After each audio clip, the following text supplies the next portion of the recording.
Hi, I'm Emily Foster. This is the When We're Not Hustling After Party. And as usual, I'm asking, begging you to like, subscribe, comment, share anything you can. All right, I'm Jessie Sage. I am the host of When We're Not Hustling. And I am Jessie's mom. Yeah, and my mom is going to join us for all of July's after parties and comment on all of the episodes. And we brought her in because, like we said before, the people demanded it. The Maybe I'm people. a control group. I just thought for a second, maybe I'm part of the control group. What is a control group? Research totally kind of separate or neutral or something. I'm not sure. I They're given the love placebo. I am very unusual in this. This is not the normal protocol for my business, but I love bringing in people from my life. I liked having Oh, PJ on the show. I like having you there. I think there's something important about, like, our whole point of our show is to destigmatize and humanize sex workers, but like there's nothing more humanizing than meeting people's people. Yeah. What their yeah. life looks like outside of like what you know them for. So Yeah. yeah, so I'm Yeah. happy that you're here. Thank you.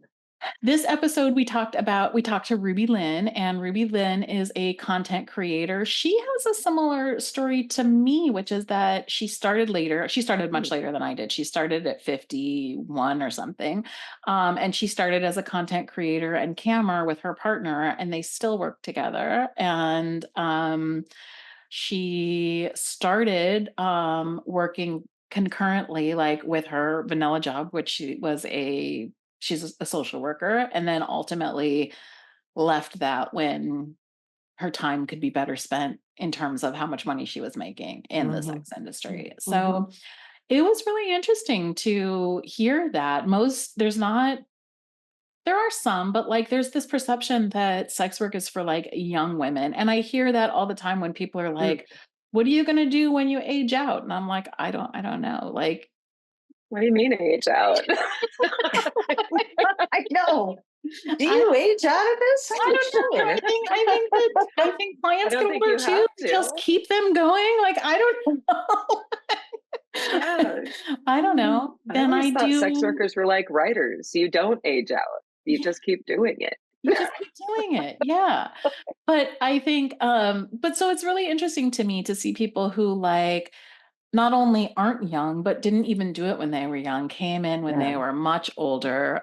She was in her 50s. It was interesting last season to talk to Seska, who started at 26 and is 53 or 54 now, but Ruby's 57 and started at 51 or 52. Yeah. And that's really interesting. She obviously has a different perspective of the industry as somebody who's like, came in. I mean, I said it's funny because, and probably you guys haven't heard this yet because I don't think we haven't set the order of the episodes, but in another after party that you may or may not have heard, we were talking about the internet and how I was glad that I didn't grow up with the internet but have access to it now.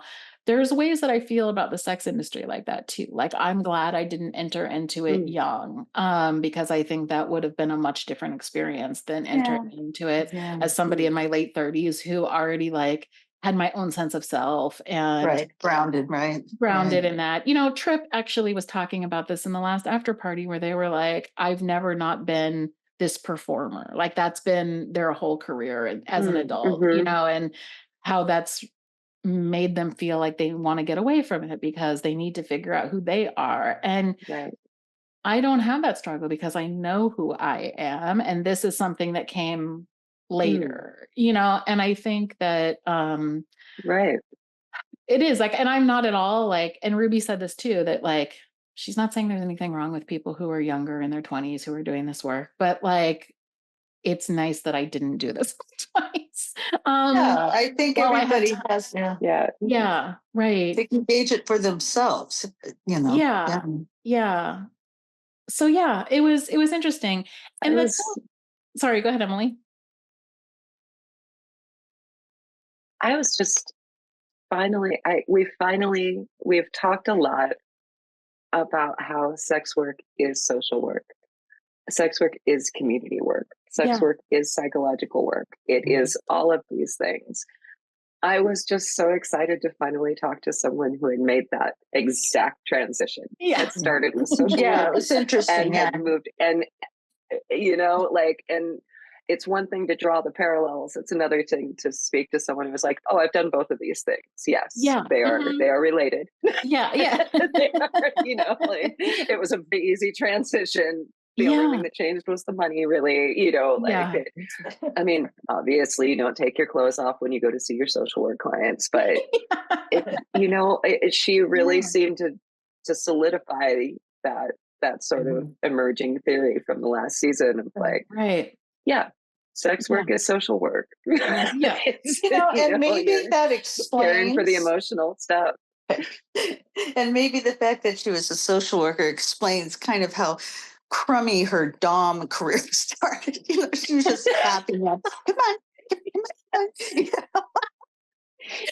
Well, you're not doing anything wrong. Why would I be mad at you? Yeah, exactly.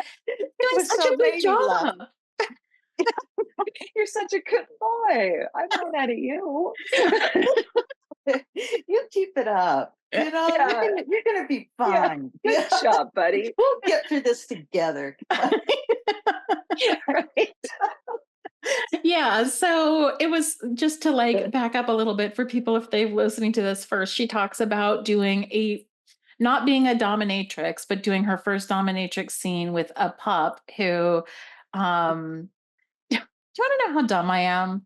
I had to listen to it 2 times before I realized that burying the bone was a sexual innuendo. I don't even recall that phrase. I love that so much. I love that so much. I was just like, oh, that's cute. I can't He's even gonna tell bury you. a bone. I took it so literally. And then I was like, I wouldn't have thought about that. And then I was like, oh, I wonder if he's gonna dig. And then I listened to it again and I was like, oh my God, Jessiee. Oh.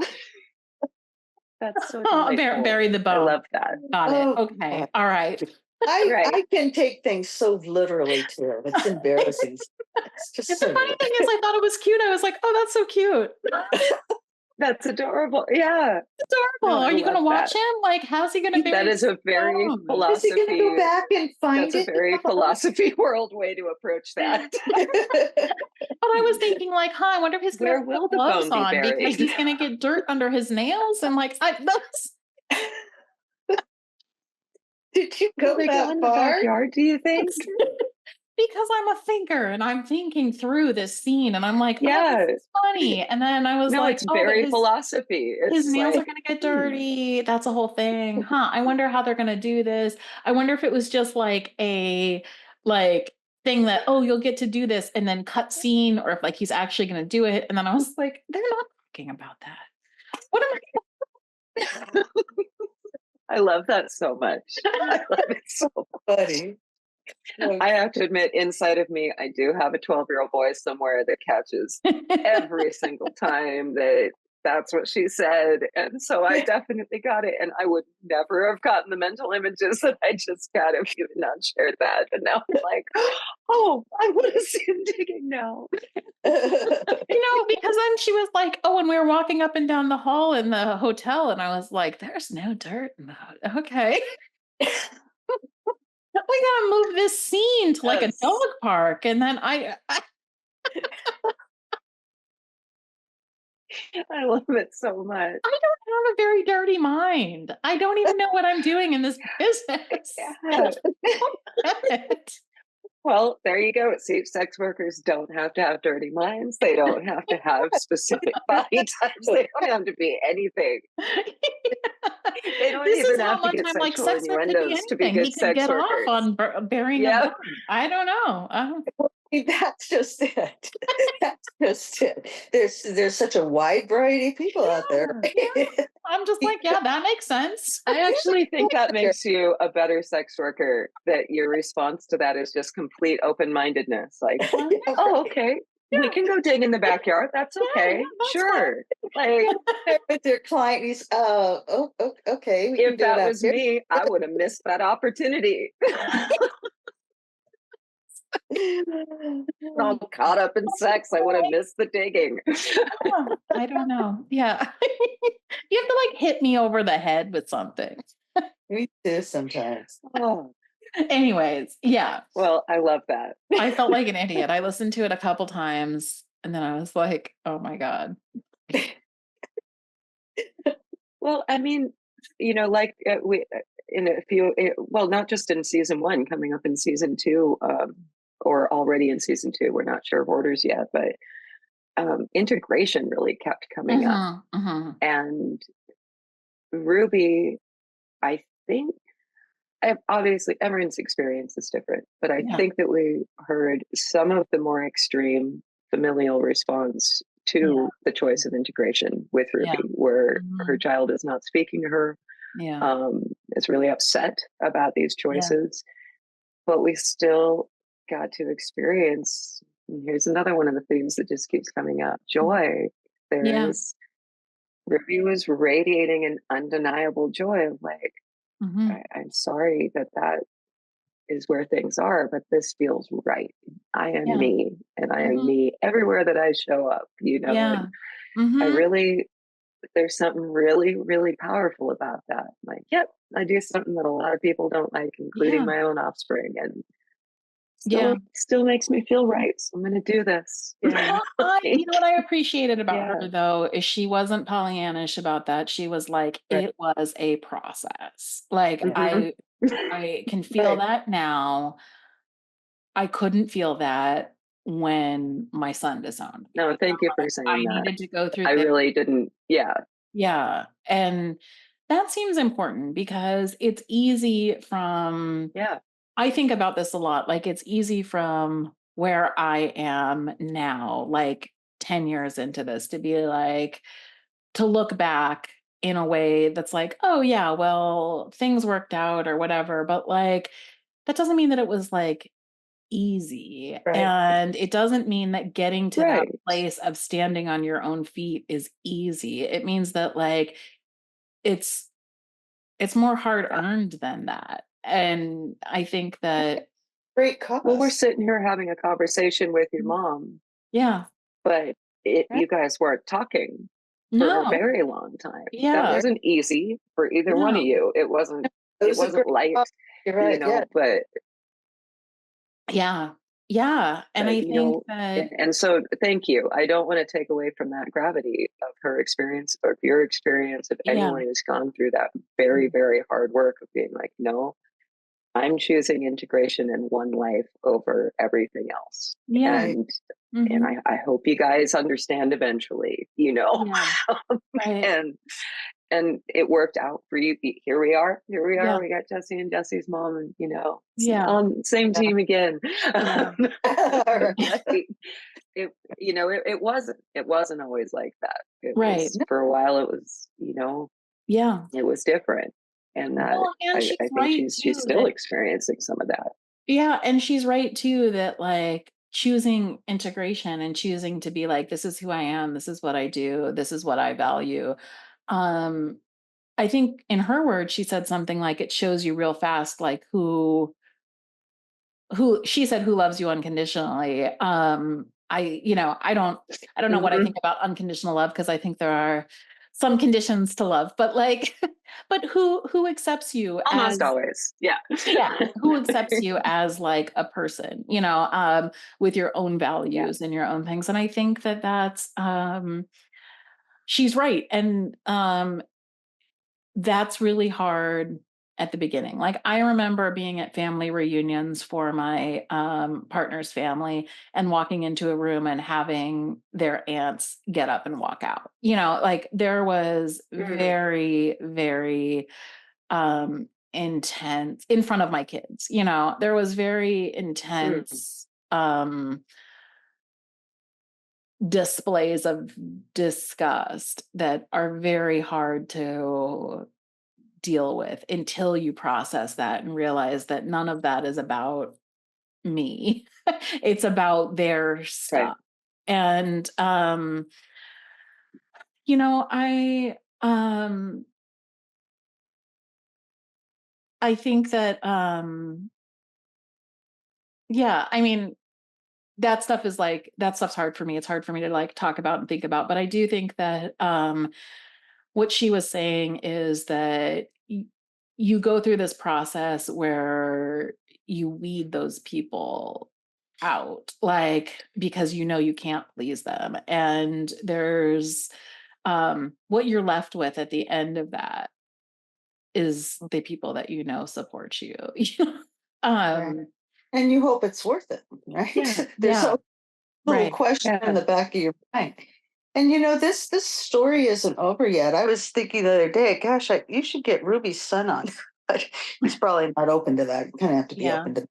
But now I forgot what I was going to say. Completely lost. Oh, that it's painful right now, but the story isn't over. He could change. I imagine Yeah. if she's 58, he's probably a young man, right? Younger. Yeah, I don't. yeah.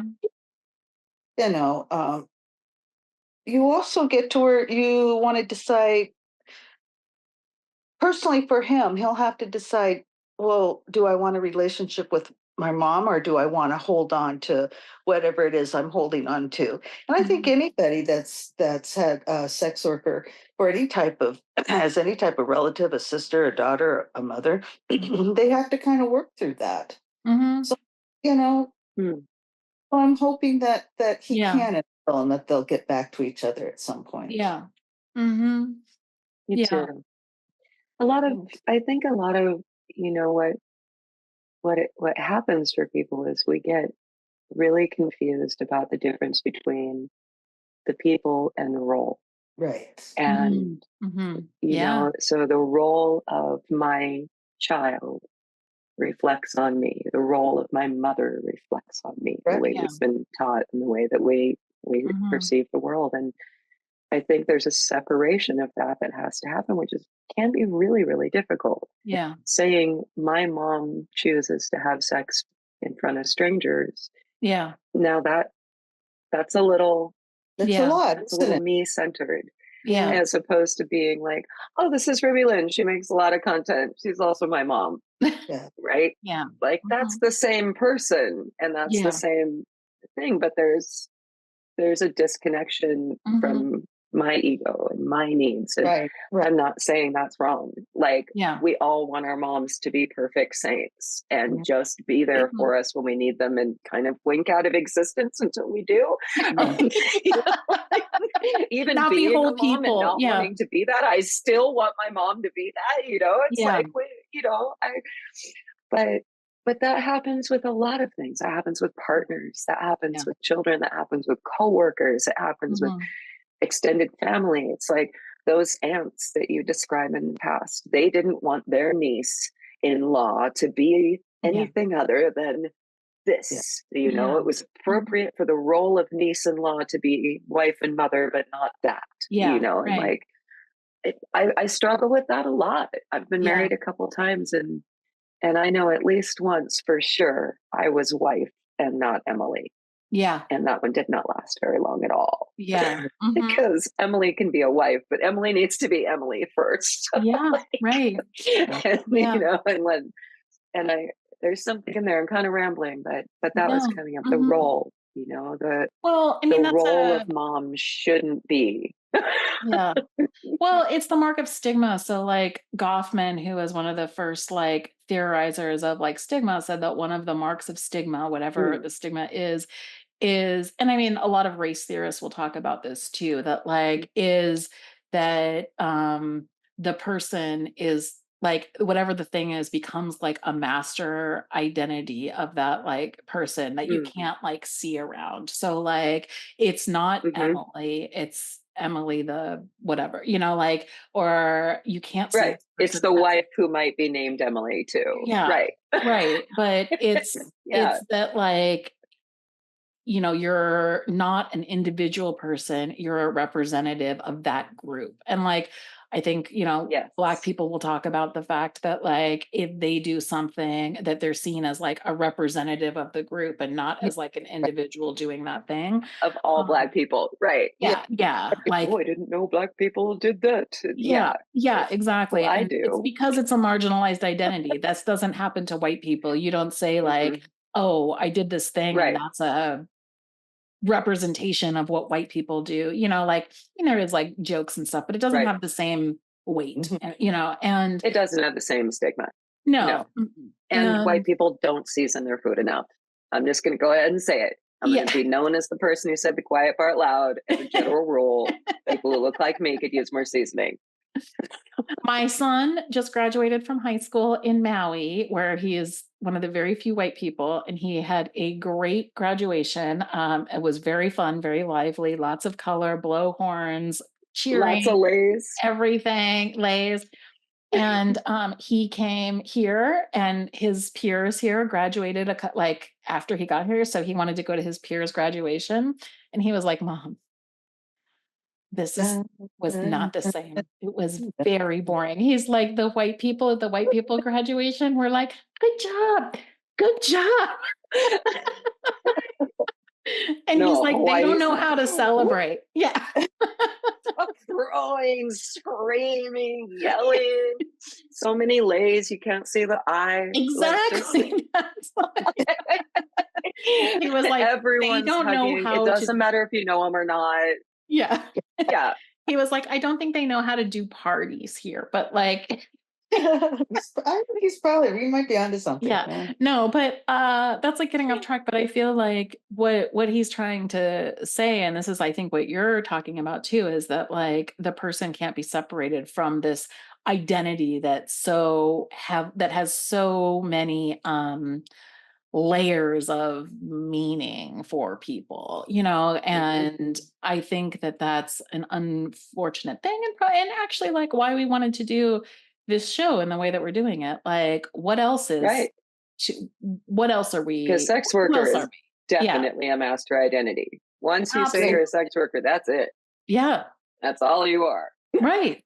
100%. Yeah. Yeah. That's all there is. Yeah. And I remember walking into a going away party for somebody that we knew, a friend of ours, an acquaintance of ours, and I knew her from schooling, like had nothing to do with my work at all. And she introduced me to people like they're like, oh, this is Jessie. She's a sex worker, blah, blah, blah. And it was a little bit for like social cachet. I felt like, oh, look how cool I am. I brought this like, I know a sex worker. yeah. And I was like, first of all, you didn't ask me it. Like, I just kind of took it. But like in my head, I'm like, first of all, you didn't ask me if I want to be introduced like that to these people that I don't know. Second of all, this has nothing to do with you. Like, this is not how we know each other. You've never hired me. You know, and it's at least hire me for a dinner date before you introduce me like that. Yeah. And I think it feels like a flattening when that happens over and over again, that you're like, that was not necessary for this, but it's because there's a way that people can't see around that. Yeah. That becomes it. Yeah. Yeah. Mm-hmm. Yeah. I mean, I think I would have had a problem with that too, Jess. Yeah, it's not cool to do that. No, I don't think that's safe. cool. Like, you need to be able to decide who to tell that to. Yeah. Right. Mm-hmm. Yeah. That's what it is. I mean, you don't know how many cops or psycho characters are in that room. Yeah. See that? Yeah, that's it. Yeah. Yeah. So anyways, all that being said, I mean, I think one of the really interesting things about what Ruby was doing, what Ruby was talking about, is that like there is power in kind of taking that narrative back and just deciding like, I'm just going to be, and people are going to have to decide how they're going to respond to that. And the responses actually isn't about me, it's about them. And I think that that's a really, when you can get to that, I think that that's a really powerful place to be. Oh, it is. It's the most free place you can be. Yeah.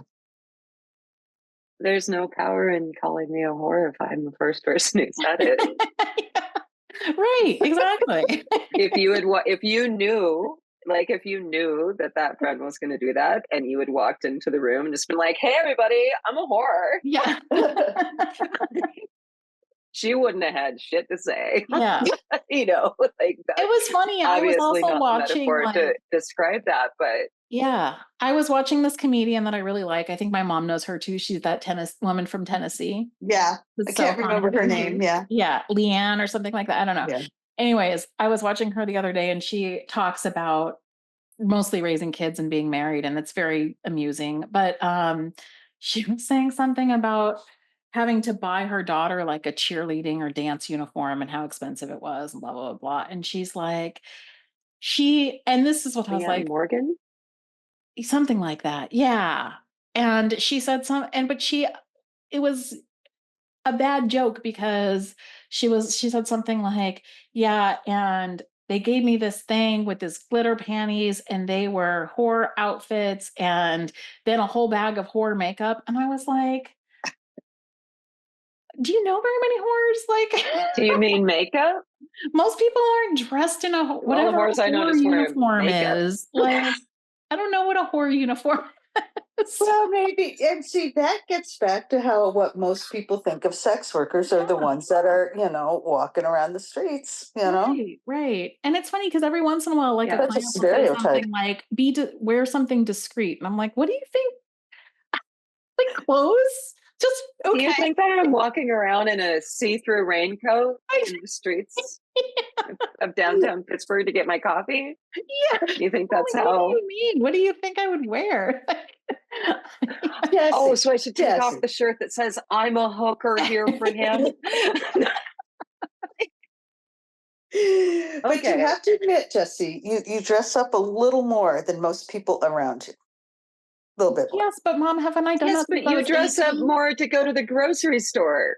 Like, don't you think I've done that since I was 18? Everything.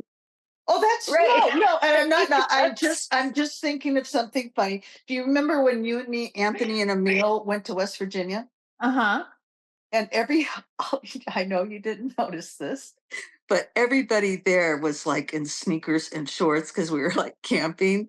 And you found this really pretty dress with the see-through coat, and your makeup was, honey, I'm sorry, you just didn't blend. On point. Yeah. I mean, her nails were, you look great. It was funny because we were just, I love literally that. in the hills of West Virginia. Though. I know that's true. You've always right. But she was there and participating, not being shitty about it. And having she was like, I'm just going to bring myself. Yeah, like I'm into that. Yeah, I know. PJ talks about the fact that like we don't ever go anywhere without people stopping me to talk about my clothes, which is true. And I'm like, I don't know what is like. I just have clothes on. Deal about what? What is this big deal about? Right? Oh, like, am I the only person who's ever worn a dress? Like, oh, I love it. I'm a huge proponent of people being able to dress the way they want to dress. You want to wear jeans to the symphony, wear jeans to the symphony. Yeah. You want to wear full makeup and perfect nails and a dress camping, do it. Yeah. As long as you're not making that the focus of my experience, I'm all about it. Yeah. I have a friend in California. She skateboards in heels. Has done it since she was a young teenager. It is the most amazing thing I've ever seen in my life. Right. I mean, the mom in me wants to be like, give it. Yeah, right. You're gonna hurt yourself. That's always been there. It's not an affectation. That's who they are. They love that. And I'm like, okay. You're not complaining about the road rash. Fine. Amazing. Yeah. I don't know. Yeah, but I like high femme aesthetic. I just like it. My mom tried to dress me gender neutral when I was a kid. It didn't last. Did not last. all. Didn't last at all. And that's fine. That that it was amusing to me. That's all. Oh no, I don't think you're judging me. I'm just No. saying that it makes no difference. Yeah, that's how you roll. That's right. That's right. No, I am a very gender neutral person, and my daughter arrived on this planet like, I would like pink and sparkles, and I would like it to match, right. please. Right. And tights, right. I would have been a jerk to ignore that. I mean, that was obvious before she was 2. She was like, oh no, I want the pink sparkles, please. And I was like, yeah, okay, well, yeah. I guess I've got a girly girl. It wasn't what I wanted. But it's my daughter. It's not the role of daughter. She is herself. And she is pink and sparkly. And that's not my doing. My best friend is a lesbian, or is queer, and is married to like kind of a butch lesbian. And they had a son, and they wanted a theater kid, or he's a huge football player who's like a jock bro. And they were like, okay. How did this happen? You get what you get. People are people. He wasn't raised in the round this table, way. man. We come out as ourselves. We're like, we live in like lesbian butch communities, and with that like kind of a commune structure, and he's like a dude. He was born a dude. He's just gonna be a dude. Funny, They have. She has. Like, I mean, yeah. Yeah, I mean, they love him, obviously. They're not like, but it's just funny because you don't tell your kids like how to be. They just are who they are. And that's, we've talked about that. They tell you how they're going to be. Yeah. It's more like it. Yeah, absolutely. Yeah. So I don't know. I thought it was really interesting. I also thought that it was interesting because I very much resonated with this about how much of her like previous work she brought into her work. Like I loved the whole thing about the interview style, how she went about doing things, because I was like, oh my God, I do that too. And I picked it up from like being a teacher, not what from do you being a social worker. Yeah, but like it's the same thing. Like how do you draw out from people like what they know and what they feel, and like that was funny. I was like, huh. And what they expect from you. Yeah. It was really sweet. I'm never gonna Ruby stop just drove having the home for me, picture in my head of her like, come on, good boy. I'm walking down the hall. Tappy tap. Tappy tap. I think it's funny that she says her husband's behind the camera, like, no. Just going, oh man. This is not a Domme scene. This is not so you know. Nice try, but no. You are not humiliating that man.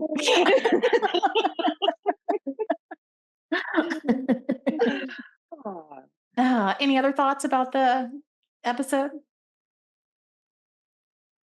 Just I really no, go ahead, please. I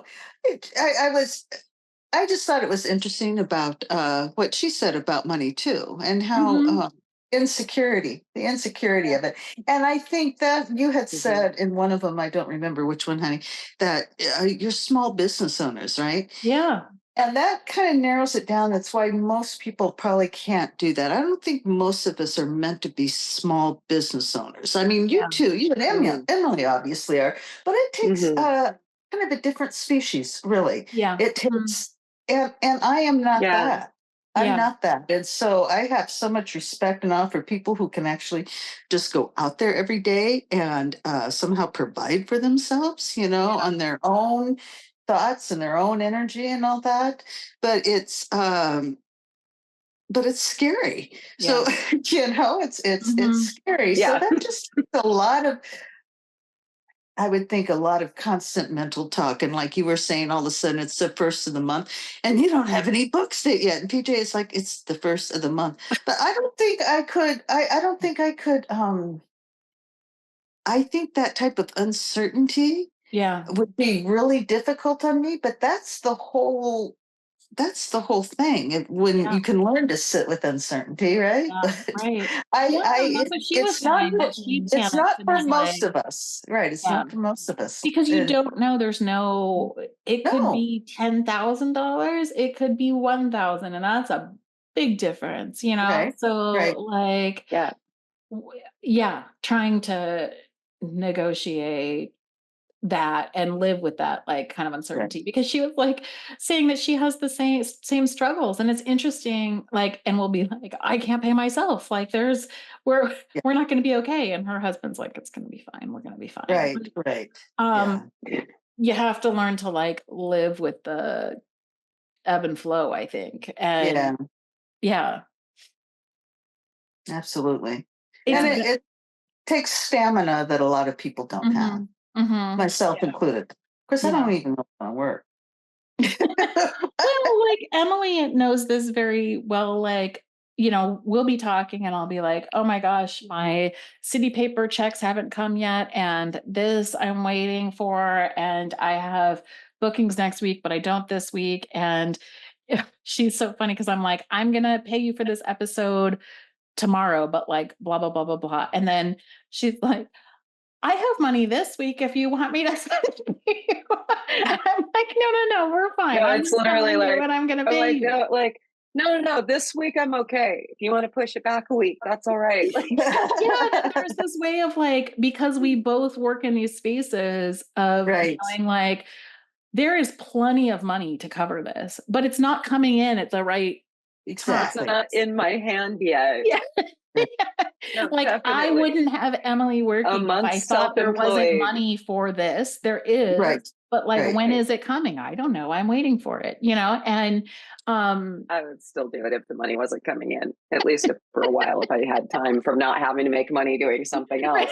Right, right, No, but I mean there is like you have to learn to navigate that. And I think last right. season, Yeah.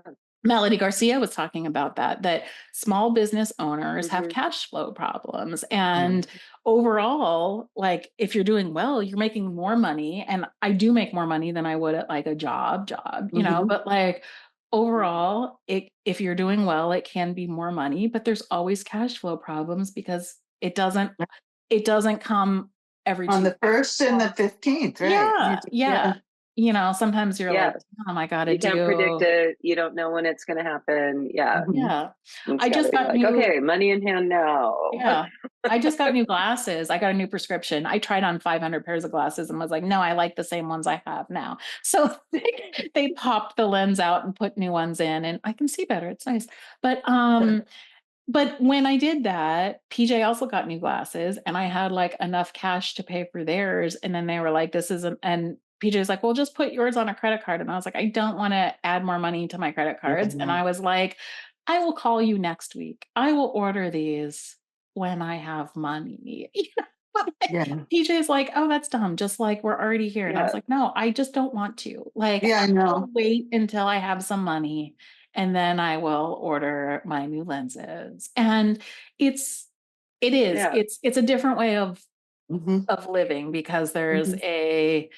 um, it's feast or famine, Right, I didn't want to exactly. spend Mhm. $230 on these glasses until I had $230 in my hand. Right. That's a small amount of money. Yeah. Last year when I went to get them, I was at an up period and they were like, and because they're designer glasses, whatever, this is embarrassing. I don't want to talk about it, but they were $700. And, Oh, and I was like, oh, okay. And I gave her $700 in cash and just ordered them, because that's what I happened to have. Because I happened to I was at an up phase. And then this year I'm like, 200. I'm gonna have yeah, to get back to you.